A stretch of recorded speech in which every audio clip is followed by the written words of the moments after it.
West Bank Hebron में एक resistance operation हो गया है जिसमें एक इजरायली सोल्जर घायल हुआ है और उसके साथ एक कहानी जुड़ी है क्योंकि दो फिलिस्तीनियों पे और उसमें से एक उस घटना में इन्वॉल्व नहीं था।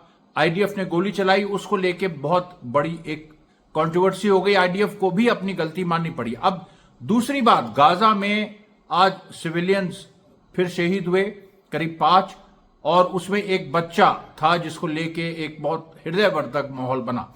उसके बाद देखिए जो तीसरी बड़ी खबर वो ये है कि जो अगला जो स्टेप सीज फायर का है, जो इंप्लीमेंट होना है, जो सेकेंड फेज है, जिसको लेके अलग अलग लोगों का अलग अलग एक विचार है और बाकायदा यूएन रेजोल्यूशन आ गया, उसको लेके बड़ी खबर है, वो आपको बताएंगे।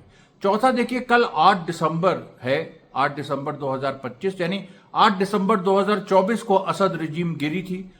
इस उपलक्ष्य में जो अलावाइट्स हैं सीरिया के, उन्होंने स्ट्राइक की कॉल दी है और एक अलावाइट के रिलीजियस लीडर ने स्ट्राइक की कॉल दी है, शांतिपूर्ण 4 दिन की। लेबनान में भी इसी तरीके से देखिए तो नवाब सलाम जिस तरह से आए हैं हिजबुल्लाह के पक्ष में, उसको लेके अमेरिका में और इजराइल दोनों में हड़कंप है।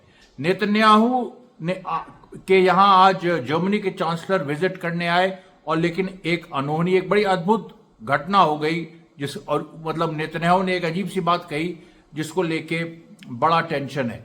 उसके बाद आईडीएफ के अंदर बहुत सारे ऐसे डिफरेंसेस उभर के सामने आए हैं जो बड़े जो कमजोर कर रहे हैं अंदर से। उसके बाद रशिया के बारे में खबर है और यूरोप के बारे में खबर है। बहुत सारी ऐसी खबरें हैं। आज के अमरीश मिश्रा के इस चैनल में आपका स्वागत है। ये जो विशेष गाजा और फिलिस्तीन पर ये जो चैनल हमने बनाया है, जो दिन में हमने वीडियो डाला था वो उसको भी आपका समर्थन मिल रहा है। धीरे धीरे उसको और बढ़ाइए। जो अमरीश मिश्रा स्पीक्स 1 में जो इंटरनेशनल है और जिसमें जो 4 बजे आता है, और ये देखिए अपने टाइम 8:30 से 9 के बीच में आता है। तो आपसे गुजारिश है इस वीडियो को लाइक और सब्सक्राइब करिए और अमरीश मिश्रा स्पीक्स 1 का हम जो लिंक है वो डिस्क्रिप्शन में दे रहे हैं। इसको लाइक और सब्सक्राइब कीजिए, कमेंट करना मत भूलिएगा और इसके साथ साथ इसको जितना आगे बढ़ा सके बढ़ाइए। अब देखिए हम सीधे आते हैं जो यहां पर जो हिब्रोन की घटना घटी है, इसमें देखिए एक बड़ी चीज ये हुई कि आईडीएफ फोर्सेस अचानक they were taken by surprise, because वहां पर क्या है, कुछ बिजी एरिया था हिब्रोन का, बाब अल जाविया, और बाब अल जाविया में अचानक 17 साल का एक लड़का अल रजबी, जिसका नाम बाद में बताया गया, वो कार लेके आया। उसने रैमिंग ऑपरेशन किया और उसके बाद रैमिंग ऑपरेशन के बाद इजराइल ने वहां गोली चलाई। इजराइल का एक सोल्जर घायल हो गया तो उसने उस रैमिंग ऑपरेशन उस गाड़ी पे गोली चलाई। उसके बाद एक और जो एक क्लीनर था वहां पर, वो अबू दाऊद उसका नाम था, उसको ले आके उसको भी एग्जीक्यूट कर दिया पब्लिकली और बाद में पता चला कि ये उसमें इन्वॉल्व नहीं था। तो वो लेके आईडीएफ की बात हुई। वो वीडियो देखिए जब रैमिंग ऑपरेशन या जो शूटिंग ऑपरेशन था उसके तुरंत बाद का सीन, जब इजराइल फायर कर रहा है। क्या है कि क्योंकि आईडीएफ ने खुद ही एडमिट किया, इसको लेके एक बड़ा वहां यहां पर पूरे वेस्ट बैंक में स्ट्राइक कॉल की गई, क्योंकि ये जो वर्कर था ये पैलेस्टीनियन अथॉरिटी से जुड़ा हुआ था, दूसरा अबू दाऊद। तो एक स्ट्राइक की पूरी कॉल हुई। एक बड़े डिस्टर्बेंसेस वेस्ट बैंक में हुए। कई जगह जो पैलेस्टीनियन अथॉरिटी के लोग हैं जो आमतौर पे इजरायली फोर्सेस से लड़ने में बचते हैं, वो सामने आ गए और वो भी लड़े। तो अब इससे क्या हो रहा है कि ये जो पूरी एक कोशिश इजराइल की रही है कि पैलेस्टीनियन अथॉरिटी और रेजिस्टेंस को काट दो, खासतौर पे वेस्ट बैंक में, क्योंकि गाजा में तो पैलेस्टीनियन अथॉरिटी की कोई भूमिका नहीं है, लेकिन यहां काट दो तो उससे हम रेजिस्टेंस को कंटेन कर लेंगे। लेकिन ऐसी घटनाएं हो जा रही हैं और पहले भी ऐसी घटनाएं हुई हैं कि ऐसी घटनाएं हो जा रही हैं जिससे कहीं ना कहीं जो पैलेस्टीनियन अथॉरिटी से जुड़ी जनता है वो प्रभावित हो रही है। और पहले भी ऐसे मौके आए हैं, कई मौके आए हैं जिसमें वेस्ट बैंक में जो आमने सामने जो पत्थरबाजी होती है, जो गुलेलबाजी होती है, जिसमें पैलेस्टीनियन युवा इजराइल का विरोध करते हैं, आईडीएफ का विरोध करते हैं, उसमें कई बार पैलेस्टीनियन अथॉरिटी से जुड़े लोग भी शामिल रहे। और आज तो एक बड़ी संख्या में पैलेस्टीनियन अथॉरिटी से जुड़े लोग सामने आ गए, खास तौर पे जब इस घटना से जुड़े बेथलेहम, मतलब हेब्रोन में घटना घटी, बेथलेहम में भी इजरायली फोर्सेस ने हमला किया इस घटना के रिएक्शन में। कलकलिया में हमला किया, कुछ कुछ फिलिस्तीनी व्हीकल्स सीज कर ली। रमल्ला के अल मुगैयर इलाके और अल अरूज ने बेथलेहम के अल अरूज और रमल्ला के अल मुगैयर इलाके में भी इजराइल घुसा। तो यहां सब जगह, यहां जो सारी जगह एक के बाद एक, यहां पर पैलेस्टीनियन अथॉरिटी से जुड़ी जनता को उसका सामना करना पड़ा। अब उसके बाद देखिए जो एक और घटना घटी है कि जेनिन में, आपको ये वीडियो आप दिखाएं, जेनिन में रेजिस्टेंस फाइटर ने कबतिया इलाके में इजरायली फोर्सेस पे गोली चला। अब इसका महत्व यह है कि इजरायली फोर्सेस पे वही बात हो रही है, इंडिविजुअल एक्शंस हो रहे हैं रेजिस्टेंस के, जो पूरी फिलिस्तीनी सोसाइटी को, वेस्ट बैंक की, जो पहले थोड़ा सा डिवाइडेड रही है, मतलब अगर सोचिए 60-70% रेजिस्टेंस के साथ है तो 30% पैलेस्टीन अथॉरिटी के साथ भी, तो वो एक तरफ आ रहे हैं इजराइल के साथ कन्फ्रंटेशन में, जबकि महमूद अब्बास की लाइन अपनी है कोलैबोरेट करने के इजराइल से। यहां पर जो हम देख उसके साथ लेकिन एक रेजिस्टेंस ऑपरेशन भी हो जाता है, जैसे आज ये हुआ हिब्रोन में, उसके बाद कबतिया साउथ ऑफ जेनिन में एक रेजिस्टेंस ऑपरेशन भी हो गया जो आपने वीडियो में देखा। उसके बाद और कहां आज वेस्ट बैंक में रेजिस्टेंस हुआ, तो इसमें देखिए कफ आइन नॉर्थ वेस्ट ऑफ रमल्ला, यहां पर संघर्ष हुआ। ये इस घटना से, हिब्रोन वाली घटना से अलग।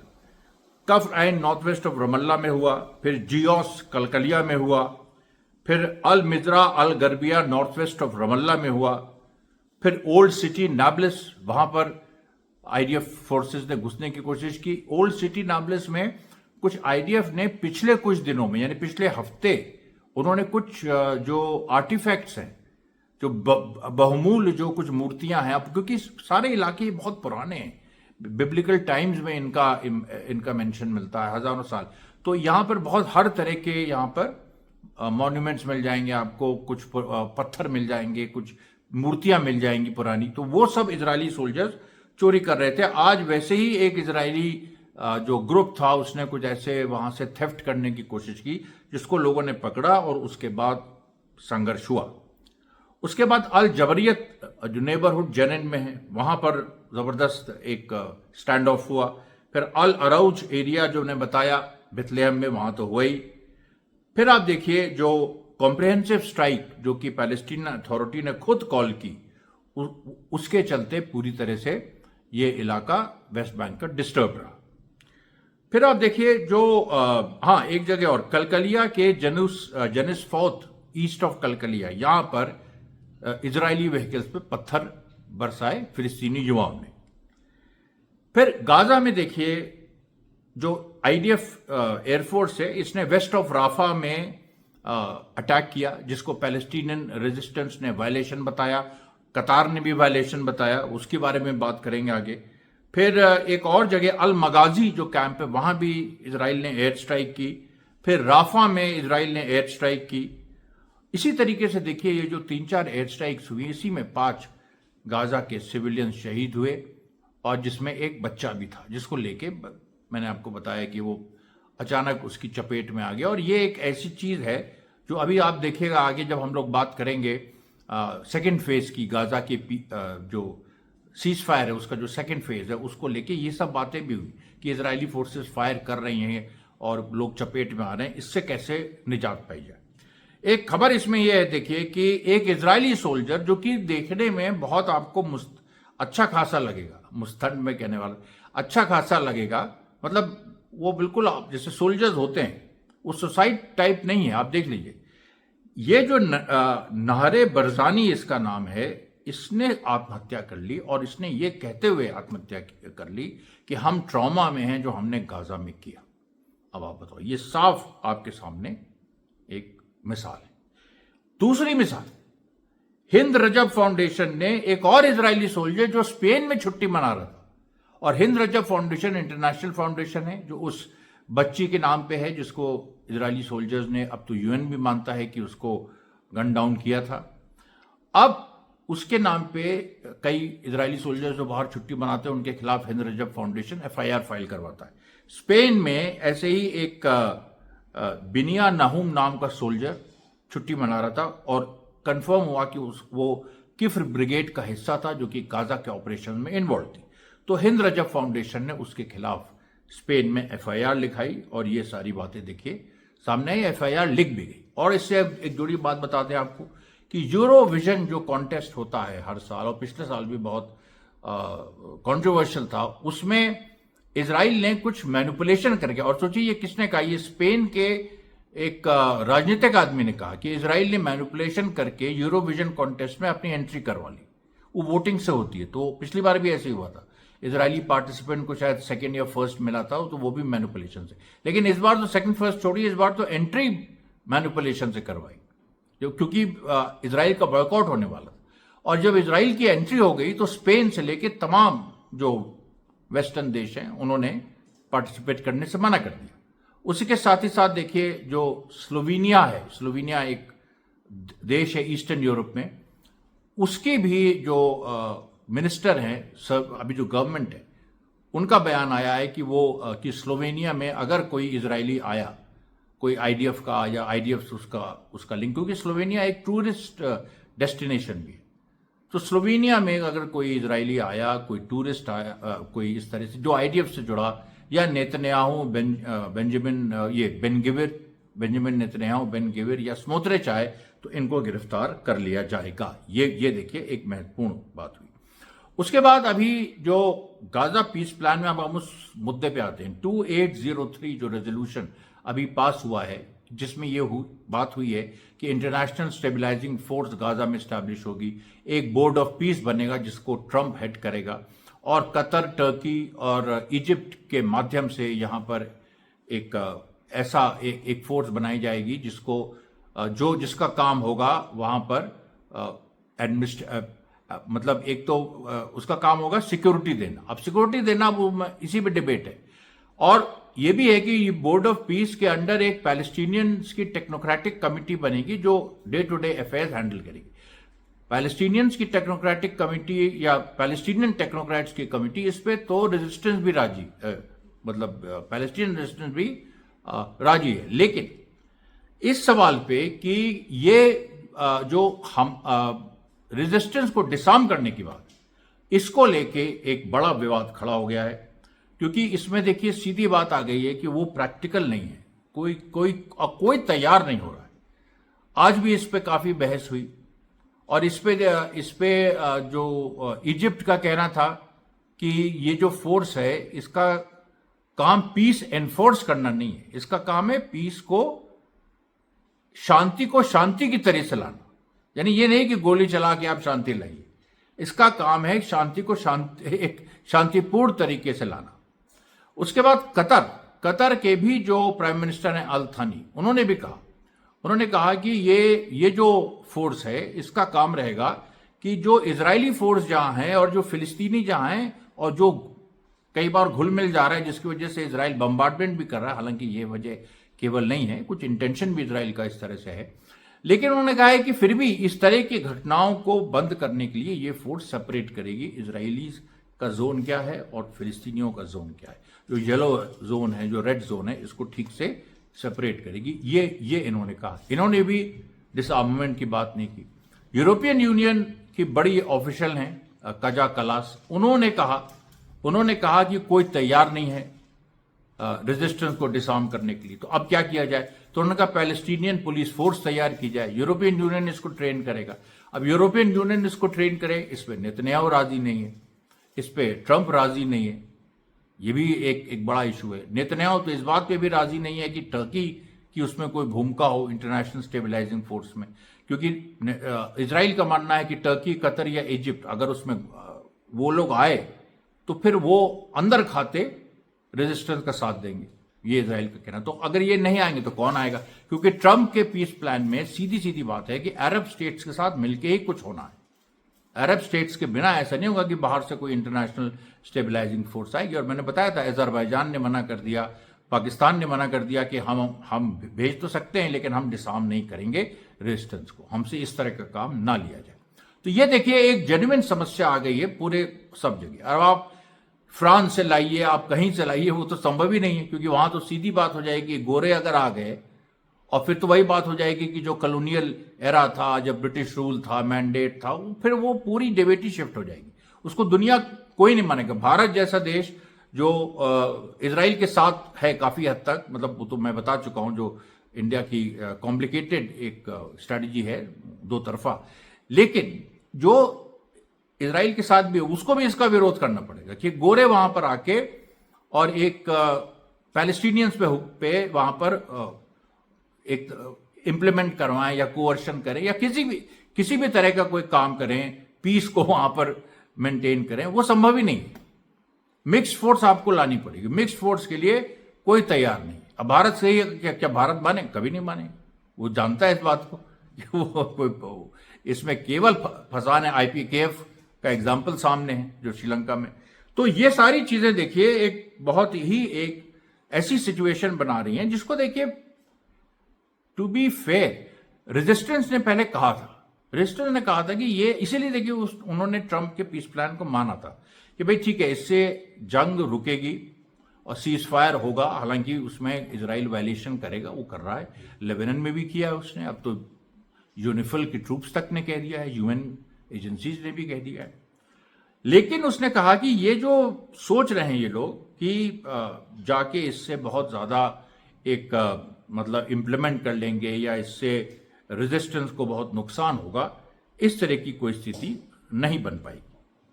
और इसमें देखिए बहुत सारे ये भी सवाल आ रहे हैं। अब जैसे एक सवाल इसमें ये भी उठा, कुछ जर्नलिस्ट उठा रहे हैं कि अमेरिका के जो फाउंडिंग फादर्स थे, अमेरिका ने भी अपनी वॉर ऑफ इंडिपेंडेंस लड़ी थी और वो खूनी लड़ाई थी, अंग्रेजों के खिलाफ लड़ी थी। 1776 से 1783 तक American war of independence famous है, और जिसमें जॉर्ज वॉशिंगटन और बड़े बड़े मैडिसन, जेफरसन जैसे बड़े फिगर्स जिन्होंने अमेरिकन कॉन्स्टिट्यूशन लिखा, जिसको बहुत एक एडवांस कॉन्स्टिट्यूशन माना गया उस समय, और जिसमें राइट्स ऑफ मैन और इंडिविजुअल लिबर्टी ये सब सिक्योर हुई। तो वो जो कॉन्स्टिट्यूशन है जिसपे ट्रम्प भी स्वेयर करते हैं, आज भी उनको स्वेयर करना पड़ता, हर एक को करना पड़ता, उस कॉन्स्टिट्यूशन, वो कॉन्स्टिट्यूशन आया एक सशस्त्र संघर्ष। तो यहां पर आप फिलिस्तीनियों को कैसे डिनाई कर सकते हैं कि वो सशस्त्र संघर्ष में ना जाए? इसको आप कैसे डिनाई कर सकते हैं? ये बहुत बड़ी एक चीज ये जो सामने आई है, और इसको लेके देखिए एक व्यापक पूरी बहस होगी। और मैं भी देखिए इस चीज को जो अपील करने जा रहा हूं यूट्यूब से अपने पहले चैनल के बारे में, मैं वीडियो अपील, उस पर मैं जरूर इस बात को उठाऊंगा। उसके बाद देखिए जो इस समय इजराइल के अंदर डिफेंस मिनिस्टर इजराइल काट्स और जो आर्मी चीफ हैं इयाल जमीर, इनके बीच फिर लड़ाई शुरू होगी और अपॉइंटमेंट्स को लेकर लड़ाई शुरू हुई है। जो अपॉइंटमेंट जमीर करते हैं काट्स उनको नहीं मानते, जो काट्स करते हैं वो जमीर नहीं मानते। और इसका कोई सलूशन एक तरह से नहीं है, क्योंकि जमीर को खुद नेतन्याहू ने अपॉइंट किया था। जब जो पिछले चीफ ऑफ स्टाफ मतलब चीफ थे आर्मी के ये हलेवी, जो 7 अक्टूबर 2023 के दिन थे और उसके बाद हटा दिए गए 1 साल बाद, तो उनको हटा के जमीर को नेतन्याहू ने अपॉइंट किया था। अब नेतन्याहू रिग्रेट कर रहा है कि उसने अपॉइंट किया, और अब लेकिन रिग्रेट करने से क्या होगा? हटाओ। अब हटाने के बाद दूसरा बवाल होगा, क्योंकि बहुत ज्यादा डिवीजन है आईडीएफ में भी, इजरायली पुलिस में भी, शिन बेत में, मोसाद में, सब हम लोग सब बता चुके, सब आप देख चुके हैं। हर कोई ऐसा विंग नहीं है इजरायली इंटेलिजेंस एजेंसी का या सरकारी एजेंसी का, समाज की बात ही, वहां तो है ही डिवीजन।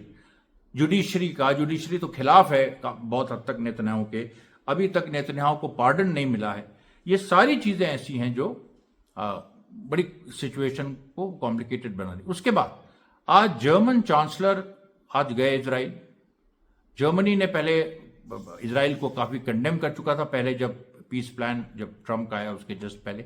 आज वो गए, उन्होंने कहा कि मतलब बड़ी सब बातें हुई नेतन्याहू ने, लेकिन उसमें एक अजीब सी बात हुई कि नेतन्याहू ने एक स्टेटमेंट दे दिया। उसने कहा कि अब सोचिए German chancellor head of state वहां है और वहां पर नेतन्याहू कह रहे हैं कि हम जर्मनी आना चाहते हैं लेकिन मेरे खिलाफ वारंट है। साफ तौर पे नेतन्याहू ने यह मान लिया कि उसके खिलाफ वारंट है। और ये जो वारंट है इसी डर से वो बहुत जगह नहीं जा पा रहा। अभी न्यूयॉर्क में जब जोहरान ममदानी जीते थे तो अभी 3-4 दिन पहले, मतलब उनकी जीत पे जब नेतन्याहू से पूछा गया था, और बाद में पूछा गया, उस समय नहीं जब जीते थे, अभी पूछा गया, तो उसमें नेतन्याहू ने कहा कि मैं न्यूयॉर्क जाऊंगा, देखते हैं मुझे कौन गिरफ्तार करता है। वो नेतन्याहू आज कह रहे हैं कि मैं जर्मनी आना चाहता हूं, लेकिन गिरफ्तारी का डर है। तो ये आप देखिए, परस्पर विरोधी पूरी सिचुएशन है। उसके बाद देखिए सीरिया को मैं बता रहा था कि जो वहां की जो स्थिति है, एक तो सीरियन रेजिस्टेंस उभर रहा है, दूसरा एलावाइट्स और जो माइनॉरिटी ग्रुप्स हैं उनका जो प्रोसिक्यूशन हो रहा है उसके खिलाफ कल 8 दिसंबर को जो 1 साल पूरे होंगे असद के गिरने के, उसमें एलावाइट्स ने एक जनरल स्ट्राइक की कॉल दी है और उसको लेके भी काफी एक वहां पर ऐसा माहौल है। देखिए वहां पर इसको इस्तेमाल किया जा सकता है और हिंसा भड़काने में, लेकिन ये जरूरी भी है क्योंकि माइनॉरिटीज जो हैं, जो सीरिया में माइनॉरिटीज हैं, और सीरिया में कोई भी शासन करेगा माइनॉरिटीज का ध्यान रखना होगा क्योंकि वो सोसाइटी उसमें वो कुछ लेबनान की तरह ही है। अब लेबनान में 30% क्रिश्चियन, 30% सुन्नी, 30% शिया, तो उतना नहीं है, लेकिन यहाँ शिया मतलब सुन्नी मेजोरिटी है सीरिया में, लेकिन माइनॉरिटीज का अच्छा खासा 30 से 35% हिस्सा है, और उसमें अलावाइट्स हैं, उसमें शिया हैं, उसमें और भी बहुत सारे हैं, ड्रूज हैं। तो इन सारी सिचुएशन को देखते हुए सीरियन रेजिस्टेंस का क्या रूप होगा वो बहुत महत्वपूर्ण है, और वो अभी सामने आना बाकी है ऑब्वियसली, क्योंकि वो अंडरग्राउंड काम कर रहे हैं। उसके बाद देखिए यहां पर जो लेबनान में इस तरीके की पूरी बात हुई है कि वहां पर अब जनता एजिटेशन में आ रही है कि हमको लौटने दिया जाए अपने घरों में, जो जहां इजराइल कब्जा किया भी बैठा हुआ है। अब उसको लेके देखिए लेबनीज सोसाइटी में अनरेस्ट हो रहा है, और ये लेबनीज सरकार और प्रेशर में आ रही है, और इसीलिए जो नवाब सलाम है, जो पहले थोड़ा सा प्रो इजराइल थे, वो अब तलखी एक बढ़ गई है, वो इजराइल पे हमला करने लगे। ये लेबनान की सिचुएशन है, पूरा एक यूटर्न हो गया। नईम कासिम जो हिजबुल्लाह के चीफ हैं, वो हर दूसरे तीसरे दिन अपना कोई ना कोई स्टेटमेंट देते हैं, और इस उसमें कि हम हैं, हम तैयार हैं किसी भी तरीके परिस्थिति से निपटने के लिए। उसके बाद देखिए ईरान को लेके जो बड़ी खबर है, जिसका मैं कल 4 बजे जो मेरा अमरीश मिश्रा स्पीक्स 1 में वीडियो आएगा, मैं बताऊंगा कि ईरान को में कैसे चाइना से और रशिया से और कुछ हथियार कैसे ईरान पहुंचे हैं और वहां क्या परिस्थिति बनी है। और उसके साथ साथ देखिए एक बड़ी खबर ये आ रही है कि रशिया की इकोनॉमी जो सैंक्शनड है, अच्छा ईरान की भी इकोनॉमी सैंक्शनड है, दोनों जो इकोनॉमी सैंक्शनड हैं ये अच्छा कर रही है, ये भी बड़ी अजीब सी बात, ये भी मैं कल इसको करूंगा। और रशिया की भी इकोनॉमी, रशिया के गोल्ड रिजर्व सबसे ज्यादा हो गए। और एक और बात, फ्रांस ने कह दिया है कि चाइना पे सैंक्शन लगाएगा। अब ये तीनों जो हैं, Iran, France, Iran, Russia, China, इन तीनों की बातें मैं कल 4 बजे अमरीश मिश्रा स्पीच 1 में इस पे वीडियो लेके आऊंगा। तब तक के लिए धन्यवाद साथियों, बहुत बहुत धन्यवाद।